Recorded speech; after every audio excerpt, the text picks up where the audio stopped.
सुना आप लोगों ने। धनुष तोड़ने वाले के विरोध में महात्मा परशुराम जी की यह घोषणा हो गई।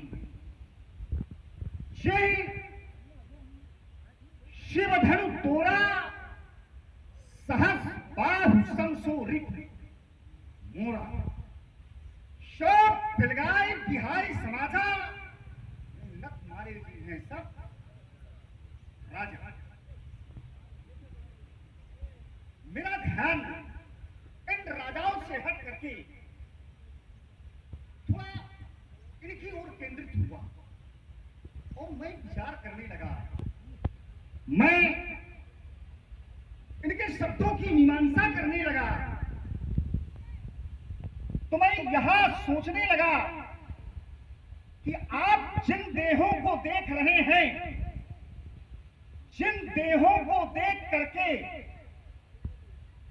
और जिन देहों के देखकर उन देहों से आपने अपने रिश्ते को जोड़ रखा है, उस रिश्ते की टूटने की कल्पना मात्र से आप क्रोध कर रहे हैं। उस रिश्ते के केवल समाप्त हो जाने मात्र से आप क्रोध कर रहे हैं। महाराज विचार करिएगा, कभी चिंतन करिएगा इस पक्ष पर आप कि क्या किसी के समाप्त हो जाने पर क्रोध होता है, शोक होता है?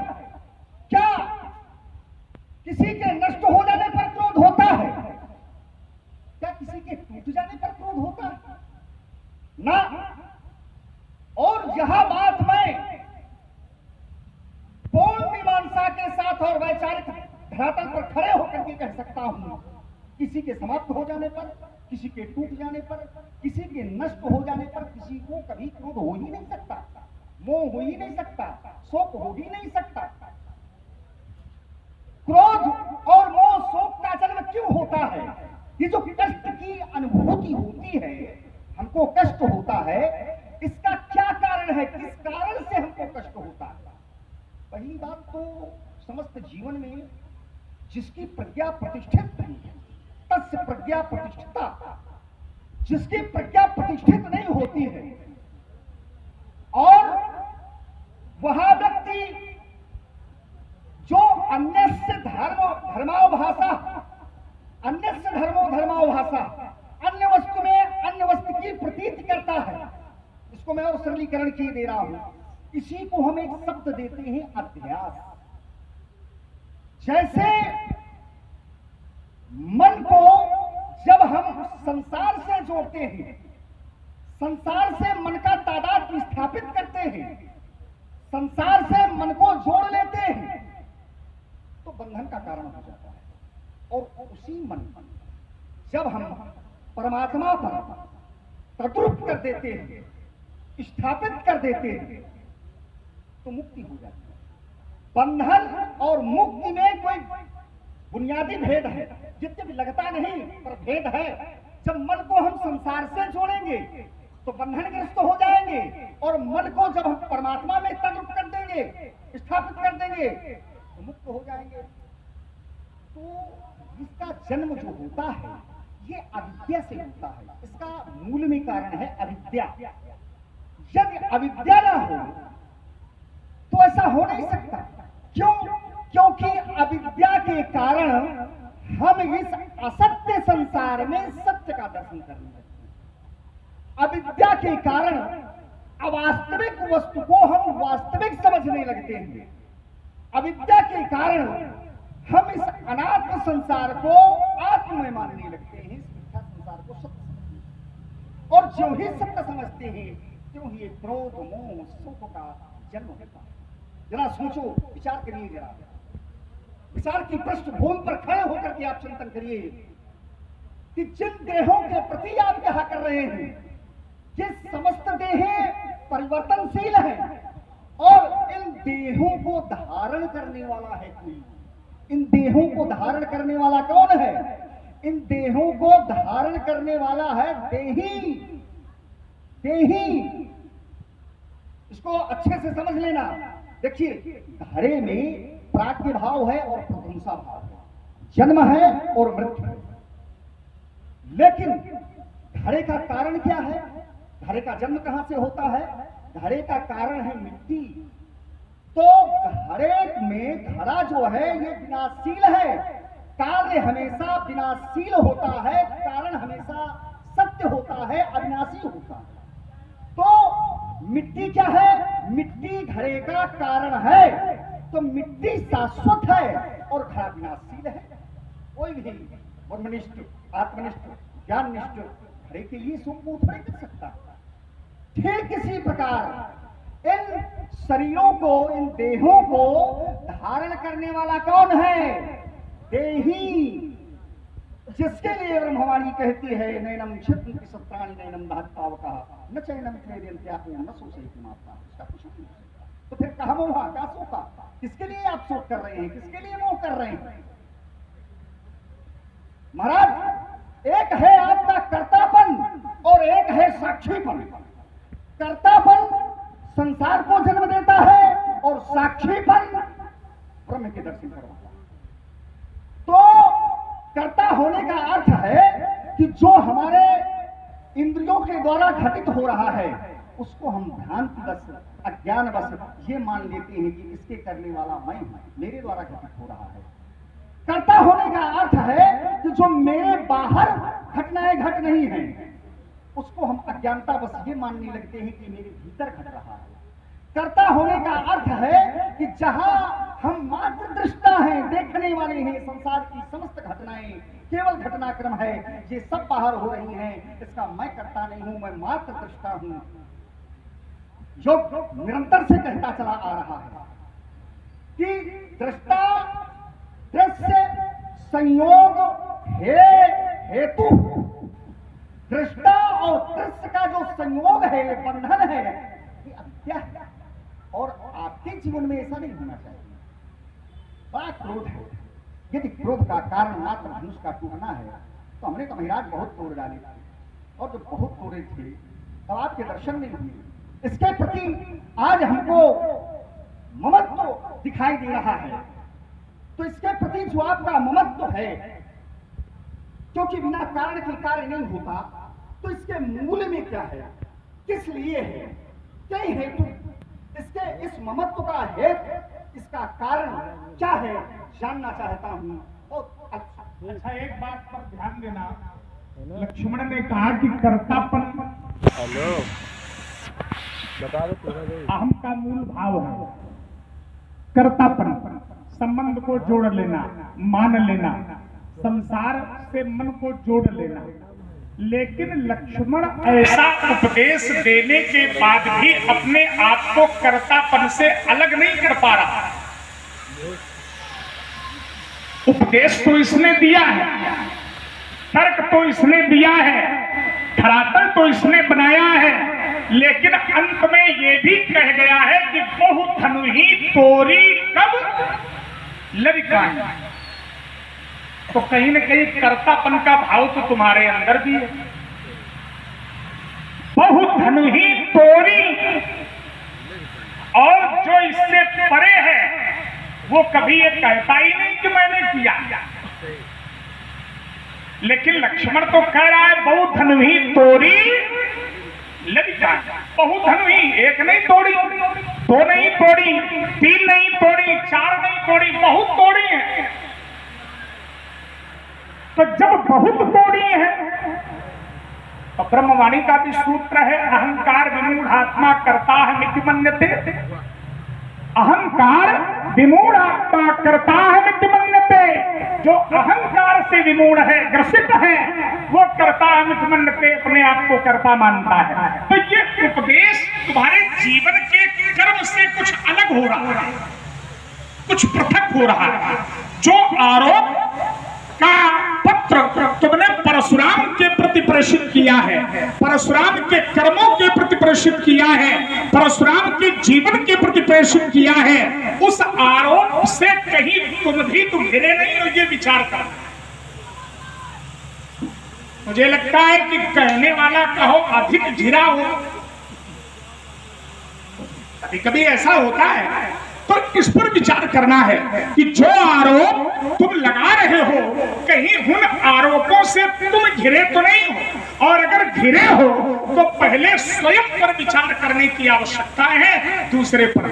एक बात और, तुमने कहा परशुराम जी जब संसार से व्यक्ति मन को जोड़ लेता है तब ये सब होता है। रिश्ते नाते कई बातें तुमने रखी हैं, उनका एक मूल भाव हम दिए दे रहे हैं। किसके लिए शोक, किसके लिए मोह, किसके लिए क्रोध। तो मन का तादात्म्य जब व्यक्ति स्थापित कर लेता है, महात्मा कपिल ने अपनी मैया से कहा मन एवं मनुष्याणाम कारणम बंध मोक्षयो, मन ही मनुष्य के बंधन और मोक्ष का कारण है। बात उचित है, मैं भगवान ने कहा है और अपनी माता को उपदेश भी कहा है।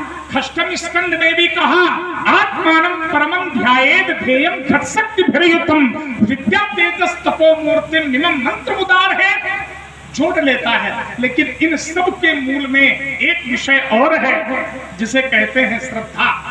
किसी के न रहने पर शोक नहीं होता है, किसी के खत्म हो जाने पर शोक नहीं होना चाहिए। क्यों? क्योंकि जो पंडित है, जो कर्म बंधन में बंधा हुआ नहीं है, जो ज्ञानी है, जो योगी है, वो इन सब से परे रहता है।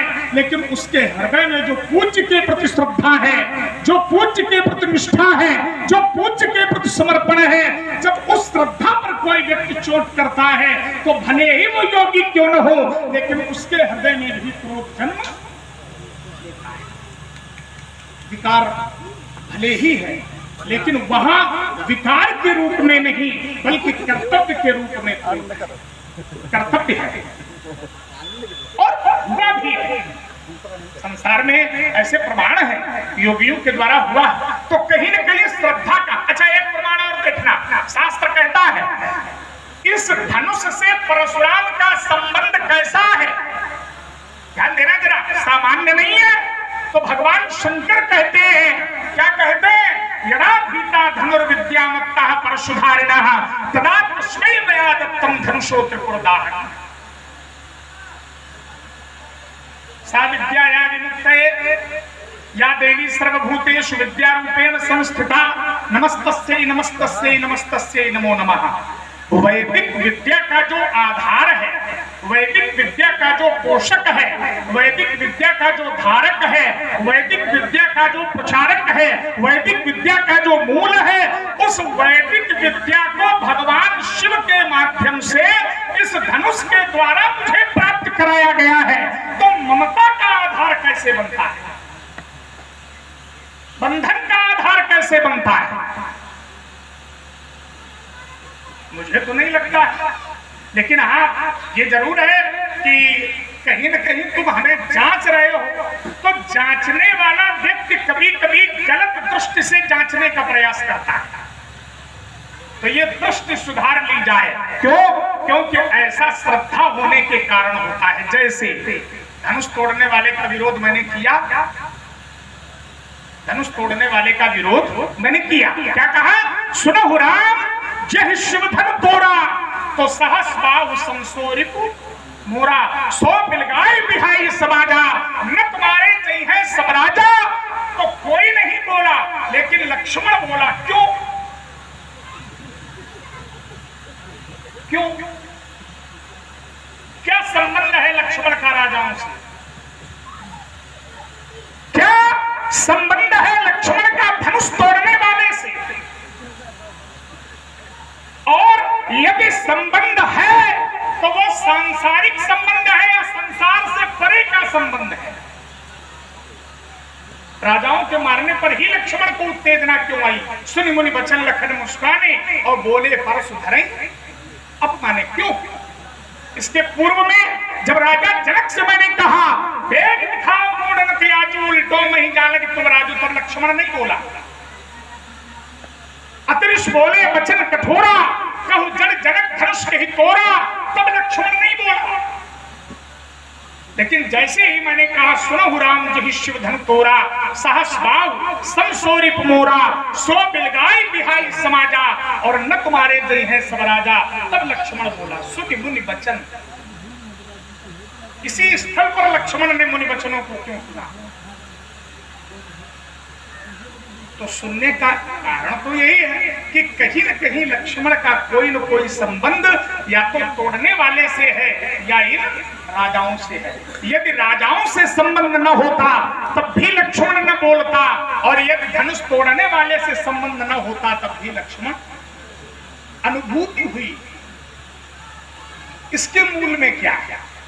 तोड़ने वाले को हम शत्रु कह रहे हैं, लक्ष्मण को तो शत्रु हमने कहा नहीं, लक्ष्मण का विरोध तो मैंने किया नहीं। लक्ष्मण को बोलने की आवश्यकता क्यों पड़ी? तो इसके मूल में केवल श्रद्धा है।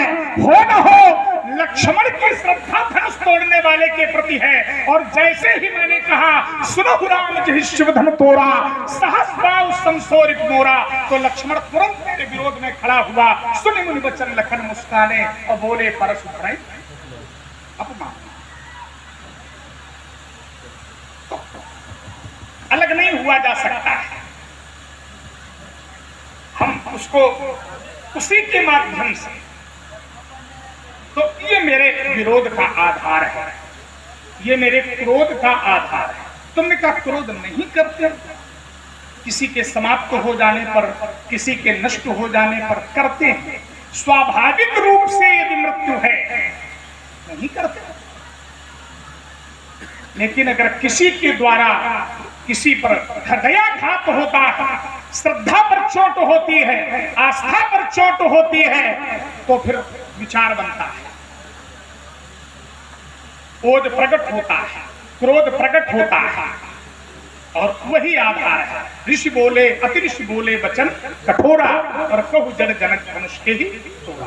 तो तुम्हारा जो मूल प्रश्न है वो प्रश्न ये है कि ये क्रोध क्यों है, ये विरोध क्यों है, ये शोक आपको क्यों है, ये मारने की घोषणा आप क्यों कर रहे हैं? तो उसका मूल आधार है श्रद्धा। किसके प्रति?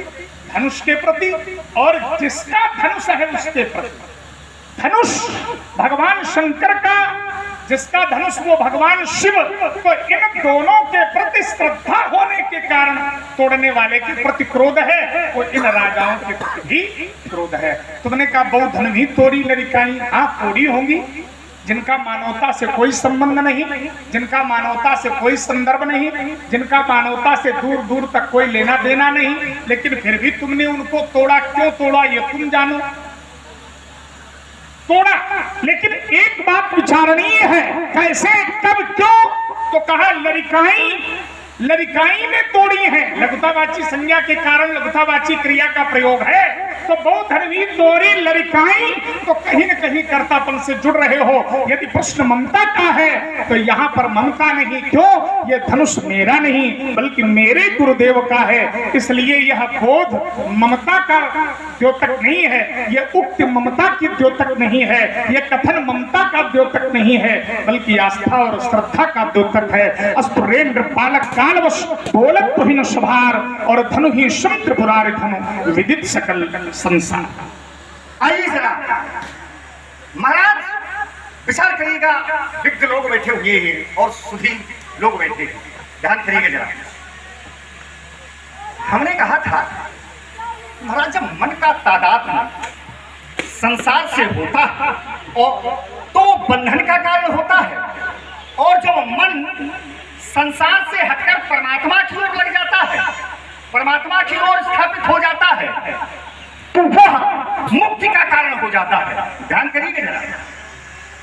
तो और सूत्र आपने भी इसको कहा, आपने कहा ऐसा कहा गया है कि मनो मनुष्याणाम कारणम बंध मोक्षयो, मन बंधन का कारण है और मोक्ष का कारण है।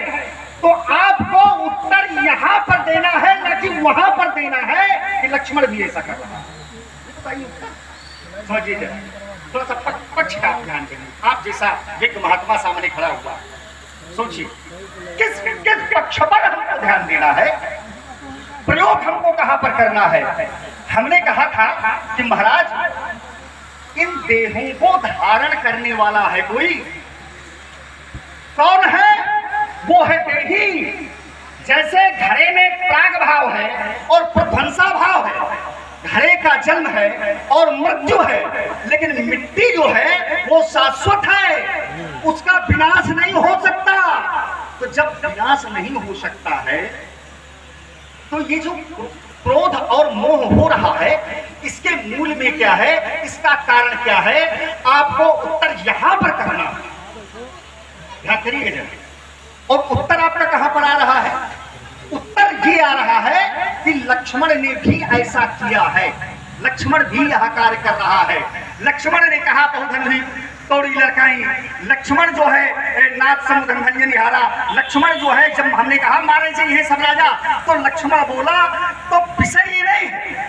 ध्यान करिए जरा, आपने अपनी ही बात को केवल थोप दिया हमारे ऊपर, उसका जो प्रयोग किया है आपने। ध्यान करिएगा जरा।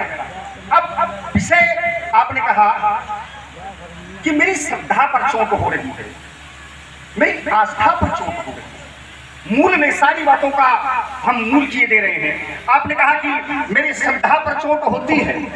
जब किसी की श्रद्धा में आघात होता है, श्रद्धा पर चोट होती है, तो महाराज हमें तो लगता है कि श्रद्धावान व्यक्ति के हृदय में श्रद्धा पर चोट ही नहीं हो सकती है, श्रद्धा पर चोट की ही नहीं जा सकती, क्योंकि जो श्रद्धा में स्थित हो जाता है, जो श्रद्धा में स्थित हो जाता है वह आत्मन्योचा संतुष्टः तस्य कार्य न विद्यते। आत्मन्योचा संतुष्टः, वो आत्मा से ही आत्मा में रमण करने वाला हो जाता है। उसको विश्व की ऐसी कोई शक्ति नहीं है जो उसकी श्रद्धा पर चूक कर सके।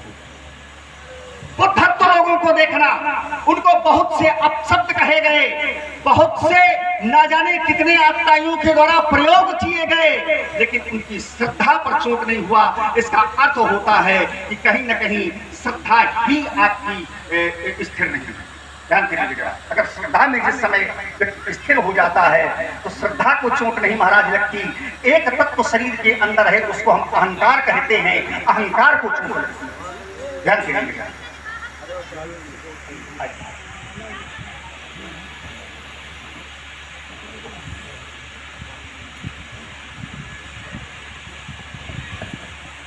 तो ये जो चोट है, ये चोट लगना किसका धर्म है? क्या श्रद्धा का धर्म है कि अहंकार का धर्म है? विचार करिए जरा। सुख दुख धर्म सदा नंदस्त नात्मनः विवेक चूड़ामणि। सुख दुख अहंकार से विज्ञेयः कर्ता हमत मन्यते। अहंकार से विज्ञेयः, अहंकार ही कर्ता और भोक्ता का मैंपन का अभिमान करता है।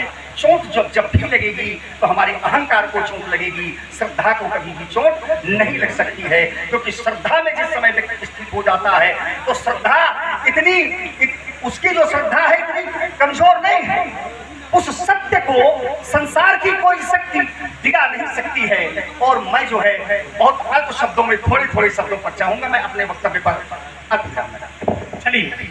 लक्ष्मण ने कहा कि परशुराम जी को यह कहने का अधिकार नहीं कि लक्ष्मण ये क्यों कर रहा। अच्छा, क्यों नहीं? क्यों नहीं? लक्ष्मण को अधिकार है, परशुराम को क्यों नहीं?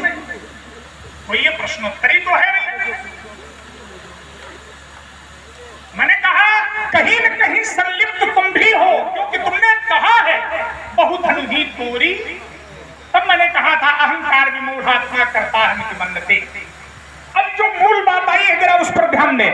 लक्ष्मण ने कहा कि श्रद्धा पर चोट होती ही नहीं है, श्रद्धा पर चोट होती ही नहीं है। अगर श्रद्धा पर चोट होती है तो कहीं न कहीं आपकी श्रद्धा कमजोर है। और मैं प्रमाण देता हूं, देखिए इसीलिए कहा गया सिद्धांत अलग है, दृष्टांत अलग है, मत अलग है, और मत को ही लोगों ने प्रमाण माना है। लेकिन अलग अलग स्थान पर अलग अलग मतों की अवधारणा है, स्वीकारोक्ति है और अस्वीकारोक्ति है, अलग अलग सिद्धांत है। तुमने कहा कि श्रद्धा पर यदि चोट होती है वो हो जाए तो कहीं न कहीं श्रद्धा में कमी है, श्रद्धा में कमी है, क्योंकि श्रद्धा पर चोट नहीं होती। मैं कहता हूं होती। व्यक्ति जब श्रद्धा में प्रतिष्ठित होता है और श्रद्धा में प्रतिष्ठित होने के बाद एक सहज उदाहरण दे रहा हूं। श्रद्धा में प्रतिष्ठित होने के बाद भी जब विकारों द्वारा व्यक्ति की श्रद्धा पर चोट होती है तो व्यक्ति के हृदय में क्रोध जन्म लेता है। भगवान शंकर समाधिस्थ बैठे हैं और जब विकार रूपी काम ने 5 बार धनुष पर चढ़ाए और भगवान शंकर के हृदय में मारे तो भगवान शंकर श्रद्धा में प्रतिष्ठित थे, लेकिन छाड़े विषम विषिक उर लागे तो छूट समाधि शंभु तब जागे तो तब शिव तीसर नयन उधारा और चितवत काम भयउ जल छाड़ा। आप सभी लोगों को अवगत करा दें कि आज ये मंच धन्य है। आप लोगों ने एक नाम सुना होगा, रामलीला जगत में लक्ष्मण अभिनेताओं में जब कोर्ट की गणना होती थी तो एक सर्वप्रथम नाम आता था अरविंद जी द्विवेदी। अरविंद भैया हमारा सौभाग्य रहा, हमने इनके साथ राम का अभिनय एक नहीं कई मंचों पर किया। आज वो हमारे इस मंच पर आसीन है और उन्होंने रामलीला से अभी विगत वर्ष संन्यास लिया है। अब वो इस समय पर भगवताचार्य हैं। अरविंद भैया जी की जैसी व्याकरण अभी हम नहीं किसी कहेंगे, लेकिन हाँ, जब अरविंद भैया का संवाद पंडित डॉक्टर राजेंद्र त्रिपाठी जी के साथ होता था क्या नाम लिया तो संवाद होता था। मैं अपनी रामलीला कमेटी के अध्यक्ष महोदय और जो हमारे कमेटी के सदस्यगण पदाधिकारीगण बैठे हुए, मैं उनसे निवेदन करता हूँ कि मंच पर हमारे जो अरविंद भैया बैठे हुए उनका यथोचित सम्मान करने की कृपा करें।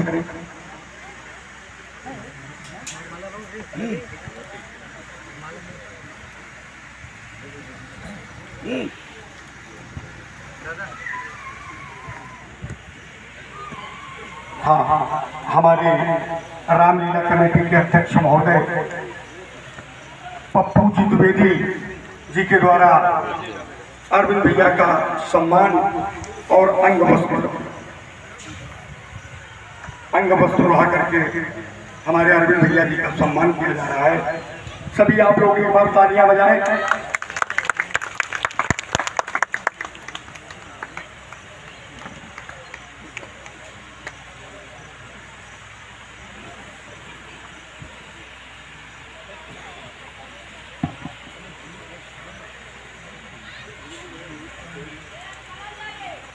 कभी बगल में बैठ के फोटो खिंचाई तो आज बगल में खड़े हो गए खिंचा।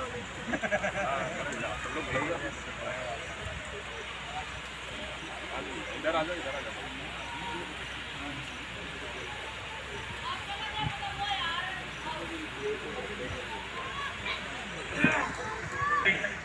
सात बार और हमारे बीच में तो क्या बात है, आनंद है। तो चलिए संवाद पर आते हैं। तो मैंने कहा कि होती है और उसका एक प्रमाण है, तो क्या ये कह दिया जाए कि श्रद्धा प्रतिष्ठित नहीं है?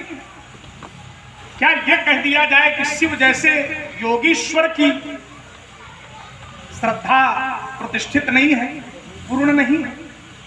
ये कहना उचित न होगा, ये आरोप लगाना उचित न होगा। लेकिन फिर भी जब बाणों का जो है प्रहार हुआ, 5 बाण मारे गए और हृदय में लगे तो श्रद्धा पर आघात हुआ, और जब आघात हुआ तो तब शिव तीसर नयन उखारा और चितवत काम भयउ जरि हुआ श्रद्धा। और मैंने प्रमाण किया था, देखिए कहीं न कहीं आप उससे जुड़े हो, अलग नहीं हो।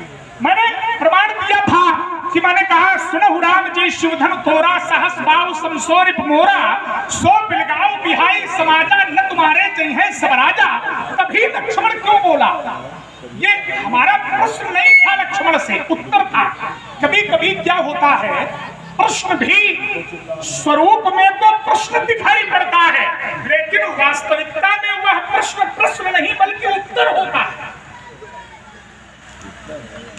मैंने जो तुम्हारे जीवन से जुड़ करके जो बातें कही हैं, वास्तविकता में वो प्रश्न नहीं है, वो उत्तर है। भले ही तुम उसे प्रश्न समझो, लेकिन वो प्रश्न नहीं है, उत्तर है। इसलिए मैंने कहा तभी क्यों बोले। आधार क्या है? तो कहीं न कहीं धनुष तोड़ने वाले के साथ जो तुम्हारा संबंध है, उस संबंध में भी कहीं न कहीं श्रद्धा का अंश है।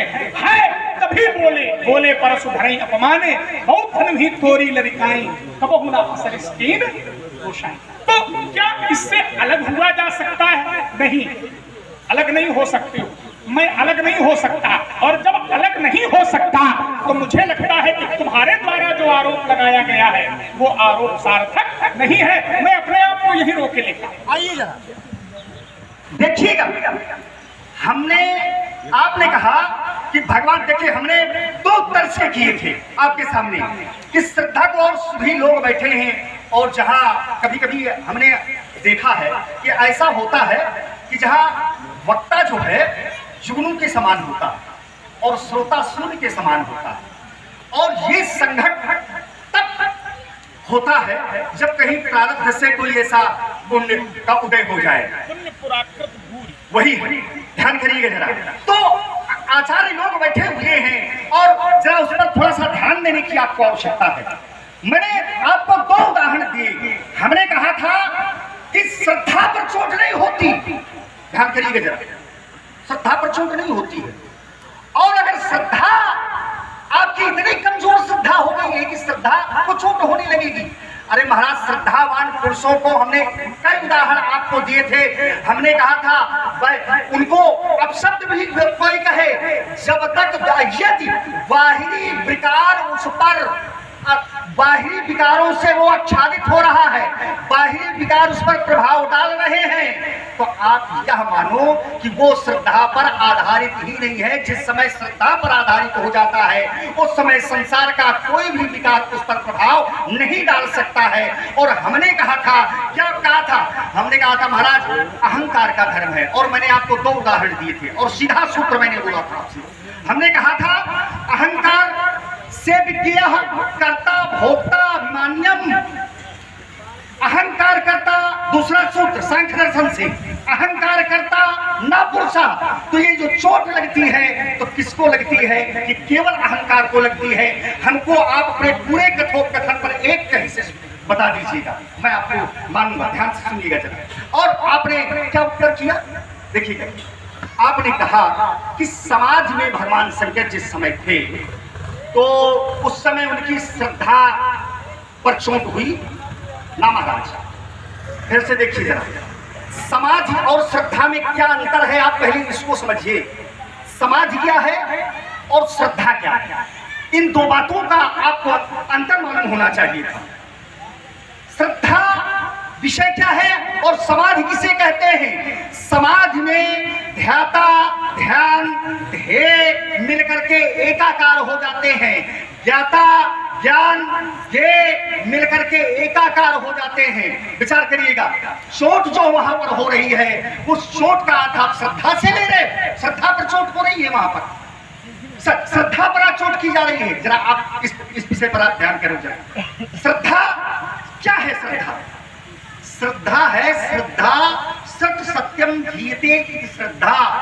श्रद्धा सत्य को जानना नहीं, सत्य को जानने का आधार है श्रद्धा। विचार करिए, सत्य को जानने का आधार है। तो जिसके माध्यम से आप उसको जान रहे हैं, भगवान शंकर बहुत ऊपर है, इससे बहुत ऊपर है। वो समाधिस्थ है, वहां उनकी श्रद्धा पर कोई चोट नहीं हो रही है, वहां का विषय अलग है। अगर ऐसा कोई आपके पास तो कोई प्रमाण हमको जो श्रद्धा पर चोट हो, जैसे तुमने कहा कि समाज में 3 अंग हैं, धाता ध्यान और ध्येय। इसके भी 2 विकल्प हैं, संप्रज्ञात और असंप्रज्ञात, सविकल्प और निर्विकल्प। योग दर्शन के आधार पर 3 बिंदु तुमने दिए, धाता ध्यान और ध्येय। नहीं, धाता नहीं। क्या है? धाता नहीं क्या है? बहुत दिग्ग लोग यहाँ बैठे हैं, थोड़ा बोल दो। ध्याता ध्येय, एक ही बात। नहीं, एक ही बात नहीं है। ध्याता एक ही बात और धाता। और आप लोग धाता नहीं है। हम जो कह रहे हैं उसको भी सुनो, शब्द पर न जाओ। नहीं, थोड़ा उसको समझो। बिल्कुल शब्द बिल्कुल विपरीत, शब्द बिल्कुल विपरीत हो। और एक बात, इन तीनों में मैं केवल ध्यान को उठा रहा हूं। इन तीनों में मैं केवल ध्यान को उठा रहा हूं। तुमने आरोप लगाया कि क्या भगवान शंकर की श्रद्धा पर चोट हुई? क्यों? समाधि और श्रद्धा में अंतर है। तब तुमने कहा ध्यान। अब जरा देखिए, क्या ध्यान में श्रद्धा नहीं? प्रमाणित बताइए। हम तुमसे पूछ, मनमुखी खेल नहीं, बताने की बात नहीं है। प्रमाणित बताइए। हम कोई सूत्र पढ़िए, कोई श्लोक पढ़िए।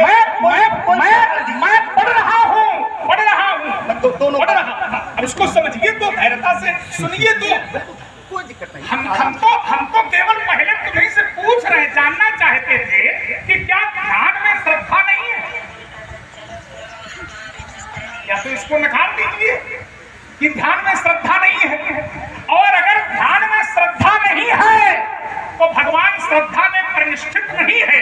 और अगर ध्यान में श्रद्धा है तो कहीं न कहीं शिव जी के हृदय में उस अविराम स्वरूप पर जो प्रहार हुआ है, उस प्रहार के कारण ही शंकर जी को क्रोध आया। कहीं न कहीं उससे अलग नहीं हो सकते हो। और मैंने कहा था कि ध्यान, और उसको तुमने स्वीकार भी किया, ध्यान को श्रद्धा से आप अलग नहीं कर सकते हो। क्यों? क्योंकि जब तक श्रद्धा नहीं होगी तब तक व्यक्ति ध्यान लगा ही नहीं सकता है। ओम हरिं विद्यानमं सर्वरक्षाम, षष्ठ स्कंद 8वां अध्याय। प्रमाण। और आचार्य बैठे हैं, मुझे कहीं जाने की आवश्यकता नहीं है। ओम हरिं विद्यानमं सर्वरक्षाम, न्यस्तान्धि पद्म पद्मेन्द्र पृष्ठे दरार चर्मासि गदेषु चाप, पाषाण प्रधानो अष्टगुणो अष्टबाह। जब तक ध्यान में श्रद्धा का अंश नहीं होगा तब तक वो ध्यान आपका पूर्ण नहीं होगा। कैसे कह दिया तुमने? चिंतन करिए आप, कैसे कह दिया? और अगर कह दिया तो उसका कोई आधार होगा। सत अनुश्रविक धार्यते यह सा श्रद्धा। ध्यान देना, अपने इष्ट के स्वरूप को अपने हृदय में धारण करना, अपने इष्ट के रूप को अपने मन में धारण करना ही श्रद्धा है। और भगवान शंकर श्रद्धा में समविष्ठित थे, सन्निहित थे। तब शिव की शरणेन उधारा और चितवत काम जरी। मैं अपने आप को पुनः यहाँ रोक रहा। आइए, प्रभावित हुए शाद पालो नारायण। बिल्कुल आइए जरा। आपने कहा और कि ध्यान चर्चा आप कहा आपकी हो रही है। आपका जो बिंदु है, बिंदु क्या था? बिंदु था समाधि, बिंदु ध्यान नहीं था। ध्यान करिए जरा, आप अपने ही वक्तव्य पर ध्यान करिए। बिंदु क्या था? भगवान शंकर ध्यान में थे, समाधि में थे। कहां पर थे भगवान शंकर? थे कहां पर? और आप टिप्पणी कहां कर रहे हो? टिप्पणी आप ध्यान पर कर रहे हो कि ध्यान जो है, ध्यान पर आपने वो किया, विश्लेषण किया, ध्यान का विश्लेषण आपने किया। ध्यान करिए जरा। कहे सूत्र जो आपने सुनाया अभी, तो ये सिद्ध कर रहा है क्या कि श्रद्धा पर चोट लगती है? ये सिद्ध किया क्या आपने कि श्रद्धा पर जो चोट लगती है? आचार्य लोग बैठे हैं, इस सूत्र पर जो आपने प्रयोग किया है अभी, तो क्या इसमें ये है क्या कि श्रद्धा पर चोट लगी? श्रद्धा पर अगर चोट लगी हो, ये प्रमाण आप हमको दो, कहीं से खा करके आपको श्रद्धा पर चोट लगी है। और मैंने आपको 2 सूत्र सुनाए हैं, अभी मैं वहीं पर खड़ा हुआ हूँ, विचार करिएगा। मैंने 2 नहीं, 2 सूत्र मैंने आपको सुनाए कि अगर अहंकार पर केवल चोट लगती है, श्रद्धा पर चोट नहीं लगती है। अब देखिए जरा, ध्यान और समाधि में अंतर है।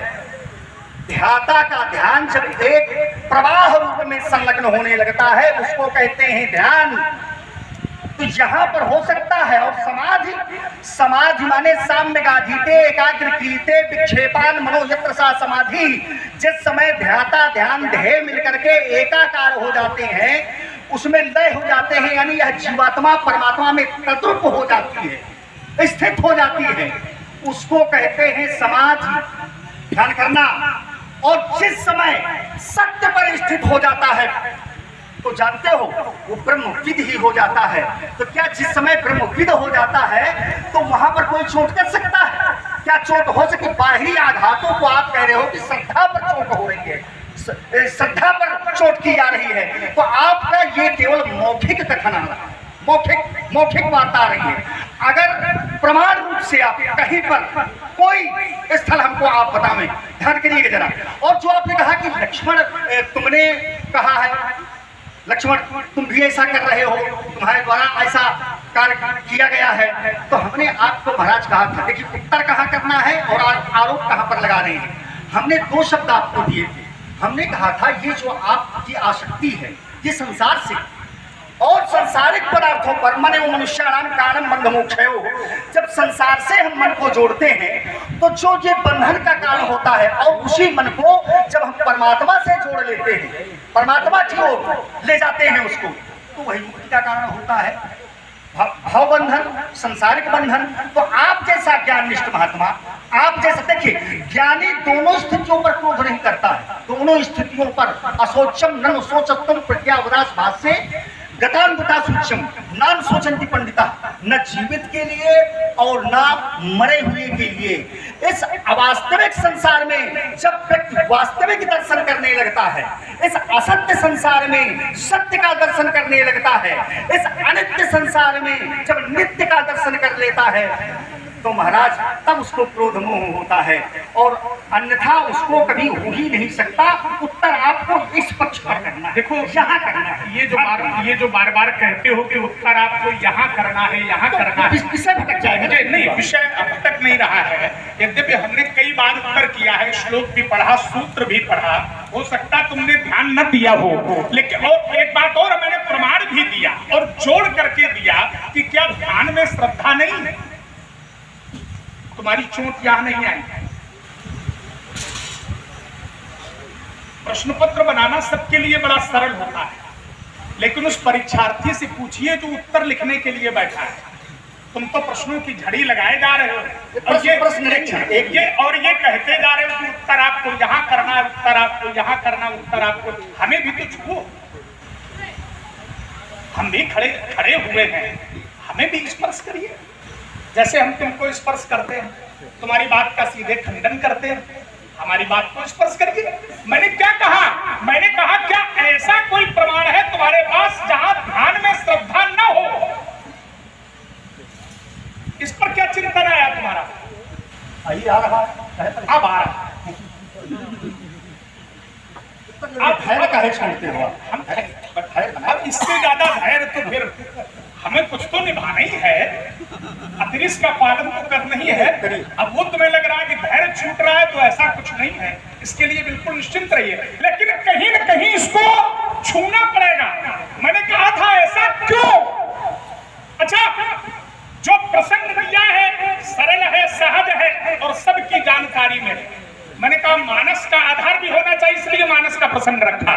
तो मानस के प्रसंग पर तुम्हारा क्या निर्णय आया? मैंने कहा छूट समाज सबको तब विकार के द्वारा जब शिव जैसे योगी पर बाणों का प्रहार हुआ तो समाधि कैसे छूटी?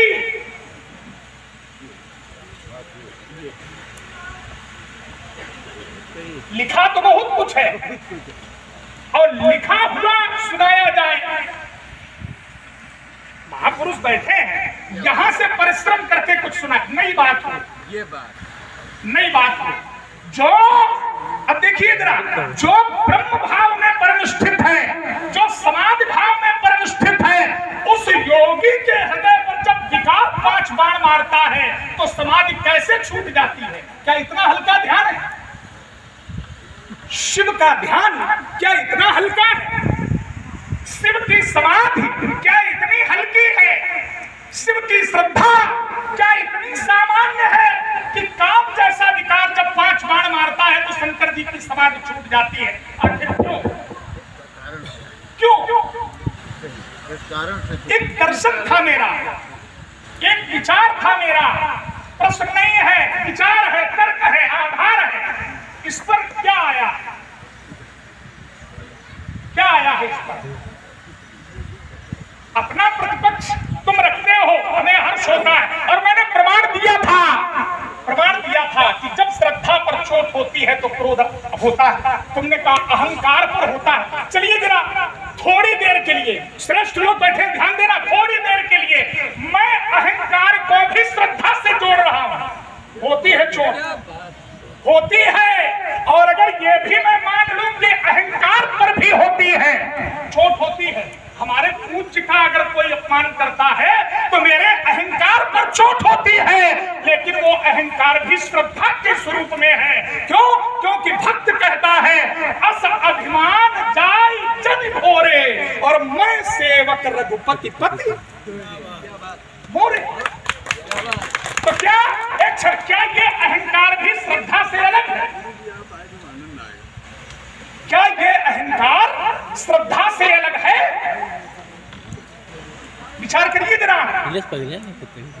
तुमने कहा, तुम्हारी बात को मैंने जोड़ा, क्या ये अहंकार श्रद्धा से अलग है? नहीं है, नहीं है। इसीलिए छूट समाज संभव इस पर आना चाहिए, क्योंकि तुम कुशल धनुर्धर हो।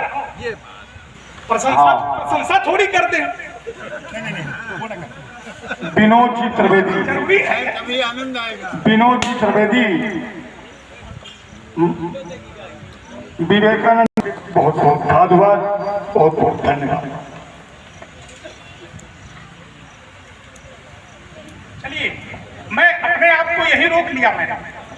आइए जरा, दो तर्क केवल निकल करके लिखे आए, ध्यान करिएगा। और अब भी आपका केवल मेरी बातों के पक्ष विपक्ष में केवल आप प्रश्न कर रहे हैं, उत्तर देने का बिल्कुल प्रयास नहीं कर रहे हैं। ईमानदारी से बताइएगा। एक उत्तर मैं नहीं किया था, मैं तो आपका सारा उत्तर कर रहा हूं। ध्यान करिए, जो भी आप प्रश्न कर रहे हो उन सारे प्रश्नों का मेरे द्वारा उत्तर आ रहा है, लेकिन क्या आप एक बार भी थोड़ी सब मेरी बातों को आप छू रहे हैं? मैंने जो कहा था, मैंने कहा था कि ये संसार का जो बंधन का कारण है, जिस कारण से आप जुड़े हुए हैं, ये कारण मन एवं मनुष्याणाम कारणम बंध मोक्षयो, मन ही बंधन का कारण है और मन ही मोक्ष का कारण है। तो जो ये संसार से आपका संबंध स्थापित आपने कर लिया है, सांसारिक पदार्थों से, धनुष से, ऐसा क्यों? कोई उत्तर अभी तक आपका नहीं आ रहा है। मैंने कहा था ये संसार असत्य है। जब मनुष्य असत्य संसार में सत्य का दर्शन करने लगता है तो वो संसार से जुड़ने लगता है। जब इस अवास्तविक संसार को वास्तविक समझ बैठता है, इस अनित्य संसार को वो नित्य मानने लगता है, तो उसके हृदय में क्रोध मोह आदि विकारों का जन्म हो जाता है। क्या कोई उत्तर आया अभी तक आपका? यहाँ से कोई उत्तर नहीं आ रहा है। अब देखिए जरा, फिर आपके खाने में आ रहा है जहां आपने चिंतन किया। सारे सुधी लोग बैठे हो, ये भी ध्यान करते जाओ। आपने एक उत्तर किया, आपने कहा कि भगवान शंकर जो है समाधि में थे। क्या उनकी इतनी समाधि हल्की है? क्या वो इतने हल्के हैं? श्रद्धा उनकी हल्की है। ये जो चोट की जा रही है तो भगवान सब विकारों के द्वारा, तो भगवान शंकर की समाधि क्यों छूटी? यही प्रश्न है ना, यही तर्क है। ध्यान करिएगा। आप कह रहे हो समाधि क्यों छूटी? अच्छा, वहां जो चोट की गई है तो किस पर की गई है? किस पर की गई है? भगवान शंकर पर चोट की गई है कि भगवान शंकर की समाधि पर चोट की गई? ये दोनों बातें अलग अलग है। फिर से ध्यान से सुनिए। चोट कहां की जा रही है? किसके? उससे भगवान शंकर की जो समाधि छूट रही है, वो शरीर पर चोट करने से छूट रही है या समाधि पर चोट करने से छूट रही है? ये दो बात मैं आपके लिए छोड़ दे रहा हूं। चलिए मैं इसका उत्तर करता हूं। दो शब्द। एक बात, आप हैं संतोष जी त्रिवेदी।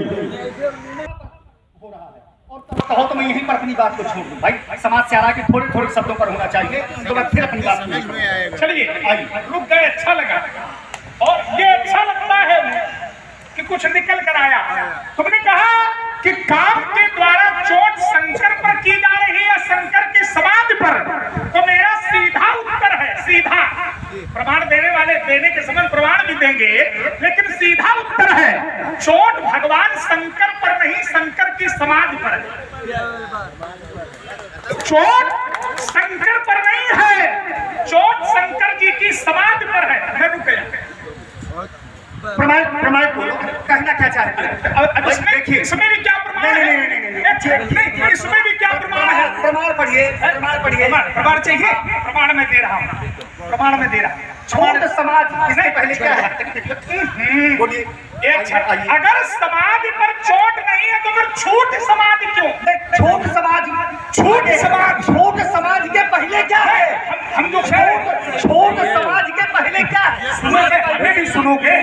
छोट समाज ही तो चोट कहाँ है? क्या छूटा है? समाज तो चोट कहाँ हुई? शरीर ध्यान देना जरा, एक क्षण और सुनिए, और सुनो।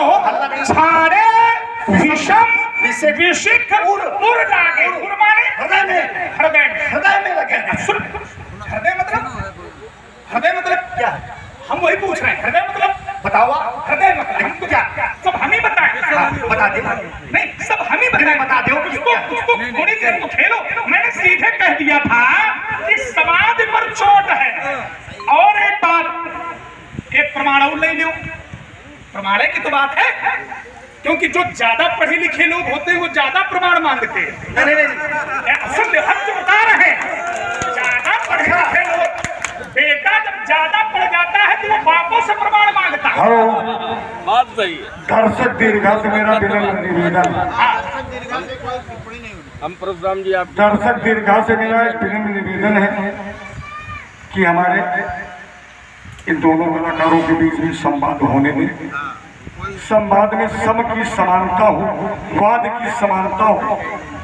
दर्शक दीर्घा किसी प्रकार का हस्तक्षेप नहीं, कोई हस्तक्षेप और किसी भी कलाकार का उपहार। भाई केवल आनंद भैया, श्याम भैया, केवल आनंद। ये बैठे हैं, कुछ नहीं हो सकता है।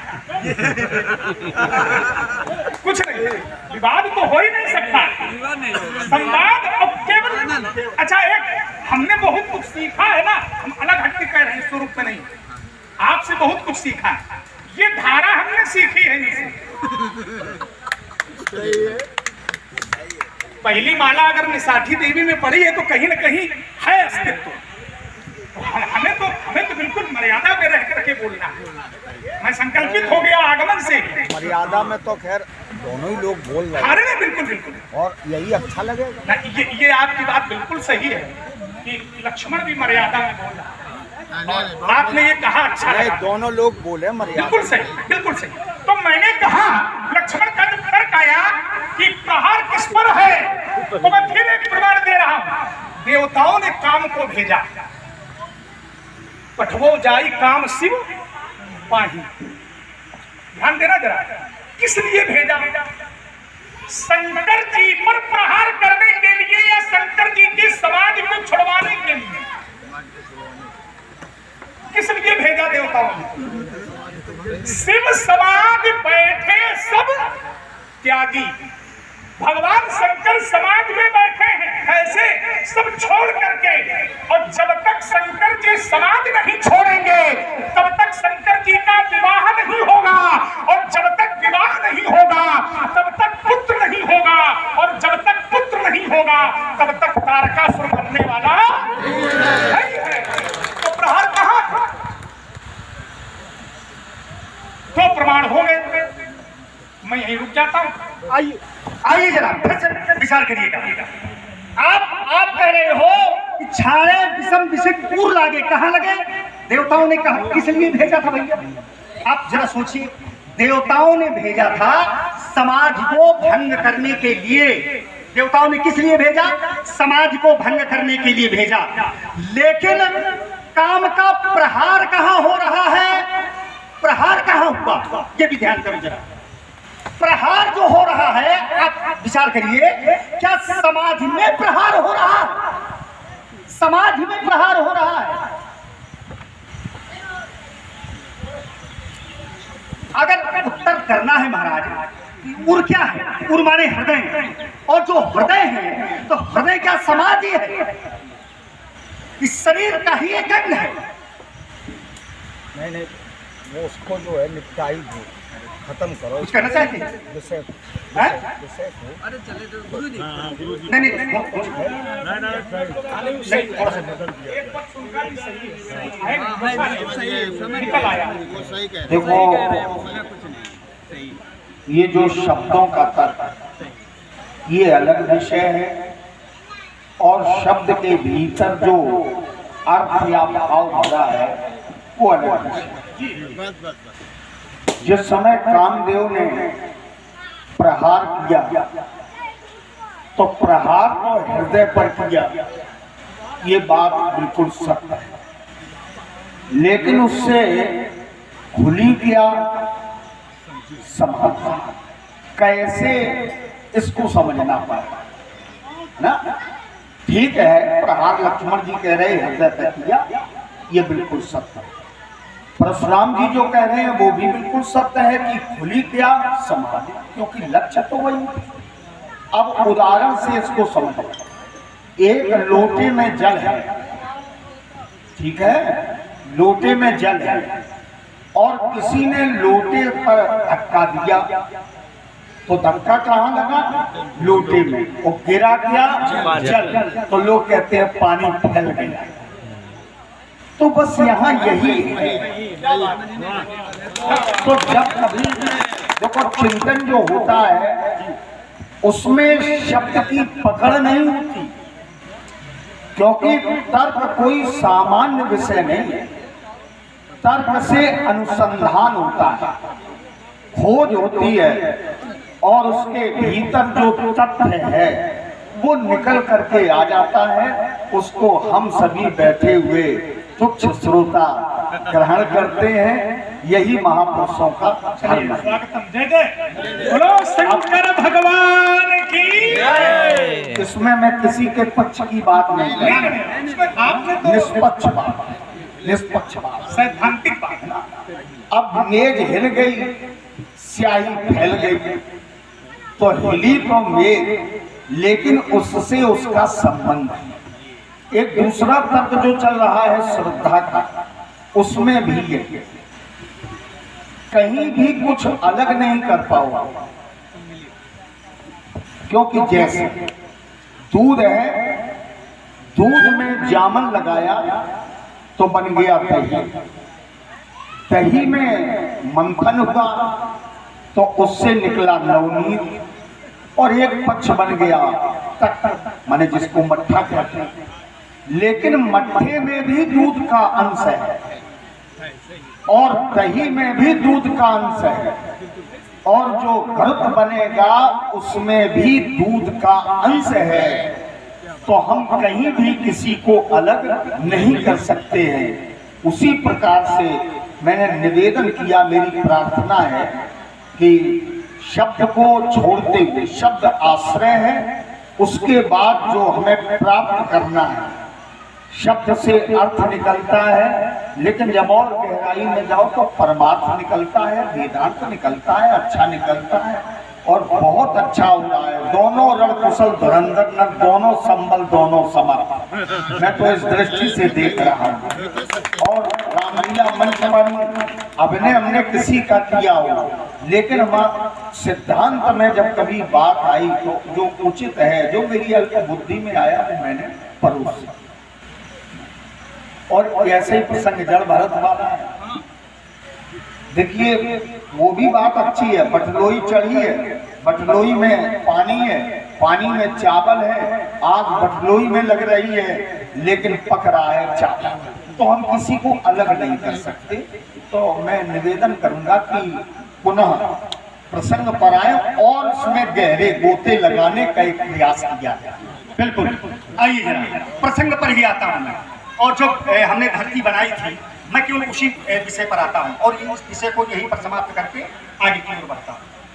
चलिए, अब देखिए वही पक्ष मैं फिर आपके सामने रख रहा हूँ, जो पक्ष मैंने बना करके आप दिया था कि इस असत्य पर आपकी सत्य की प्रतीति क्यों हो रही है, इसका कारण क्या है, मैं ये जानना चाहता हूँ और अपनी बात को यहीं पर मैं रोकता हूँ। असत्य क्या है? सब कुछ देखिए, सुनिए, गुनिए मनमाही और मोह मूल परमार्थ नहीं। ये तो मान्यता है। असत्य क्या है? मान्यता है। मैं उस पर देखो थोड़ा सा देखो, बोलिए। बहुत प्रश्न करते हो। प्रश्न नहीं है, प्रश्नों परिषद अब आप प्रश्न कर रहे हो कि चलिए चलिए, नहीं मैंने तो प्रश्न ही नहीं उसको अन्यथा न लीजिए। तुमने कहा असत्य और सत्य, असत्य के प्रति आपकी आसक्ति, तो असत्य क्या है? तो तुमने कहा कि जो दिखाई पड़ रहा वो सब असत्य है, जो दिखाई पड़ रहा है वो सब असत्य है। मेरी बात नहीं समझी आपने। हम थोड़ा सा समझ लेंगे, एक बार फिर अच्छा हो जाएगा, एक बार फिर पुष्ट कर लो। अच्छा हो जाएगा। आप मेरी बात को मैंने ये कहा कि देखने सुनने समझने में जो कुछ भी दिखाई देता है यह मोह मूल है, परमार्थ माने सत्य नहीं है। लेकिन जब हम असत्य परशुराम का जो आधार है, थोड़ा सा महाराज काहे परेशान हो? चलो अब आप असत्य की परिभाषा सुन ले, ठीक है। असत्य यद्यपि सद सिद्धि लक्षणम असत्यम। हम परिभाषा नहीं जानना चाहते, मैं परिभाषा बता रहा ये हूँ। जानना चाहते हैं कि जो आरोप तुम लगा रहे हो उस आरोप को मेरे थोड़ा सा पहले रुक जाओ, पहले हमारी बात सुन लिया। तुम एक थोड़े शब्दों पर बोलूंगा और अपनी बात को आपको दे दूंगा। असत्य कहते हैं ना भाव उपलब्ध, जिसका अभाव है संसार में, जो दिखाई नहीं पड़ता है। विचार करिएगा, अब विचार यहाँ पर इसको असत्य कहते हैं। लेकिन इस अवास्तविक संसार में, इस असत्य संसार में, क्योंकि इस संसार को असत्य कहा गया है, ब्रह्म सत्यम जगन मिथ्या, ब्रह्म सत्य है और संसार मिथ्या है। मिथ्या शब्द का यहाँ पर प्रयोग किया गया है। तो इस मिथ्या पर आपकी आसक्ति क्यों? मिथ्या और असत्य क्या एक ही है? दोनों की परिभाषा नहीं है, ध्यान देना जरा। ब्रह्म सत्यम, और देखिए जरा, ये सिद्धांत ज्ञान लक्षण का है। भक्त इसको नहीं मानता, ज्ञान पक्ष मानता है ब्रह्म सत्यम जगन मिथ्या, लेकिन भक्त क्या मानता है? तभी मैंने कहा था कि एक सूत्र प्रत्येक स्थान पर प्रभावी नहीं होता। जो वैष्णव भक्त है, अरे हम क्या कहें, भक्त तो ये भी कहते हैं जन जोन जन्म कर्म बस कहा राम पद अल्लाह। तुम कहते हो ब्रह्म सत्यम जगत मिथ्या। विचार करिए जरा, जो भक्त है वो क्या कहता है? ब्रह्म सत्यम। अगर परमात्मा सत्य है तो संसार भी सत्य है। क्यों? क्योंकि संसार के कण कण में परमात्मा की प्रतिष्ठा है, इसलिए संसार को भी वो झूठा नहीं मानता, संसार को भी वो असत्य नहीं मानता। क्यों? अच्छा एक बात और जरा देखना, दो बातें मैं दे रहा हूं। एक बात तो ये है कि संसार में परमात्मा है, और दूसरी बात ये है कि ये संसार परमात्मा में है।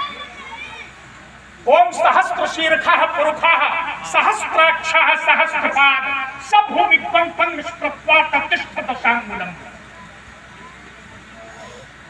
परमात्मा संसार में है, अड़ोरड़िया महतो महिया।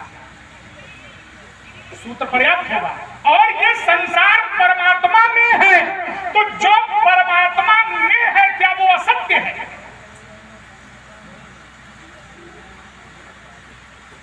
जो परमात्मा में है, और प्रमाण पुरुष सूत्र का पहला मंत्र, जो परमात्मा में है क्या हम उसे असत्य मान लें?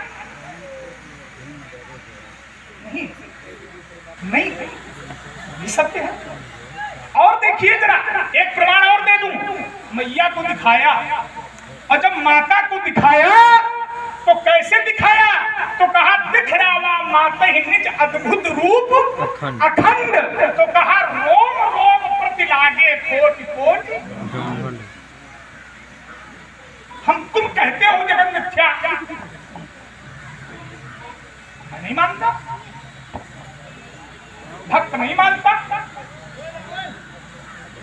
और इसीलिए वो कहता है, इसीलिए कहता है कि ये हो नहीं सकता कि हम मुक्त हो जाएं, या ये कि मैं मुक्त होना नहीं चाहता, सगुनो उपासक मोक्ष न लेहि। तो कहा तिनको राम भगत निज नहीं मानता, वो संसार को असत्य नहीं मानता, सत्य मानता है। तभी कहता है सीय हम अलग हट करके अगर कुछ कहते हैं तो केवल यही निर्णय निकलेगा, गिरा अरब जल बीच सम कहियत भिन्न, है ना। मैं अपने आप को फिर यही रोके लेता हूँ, वार्ता लंबी ना हो।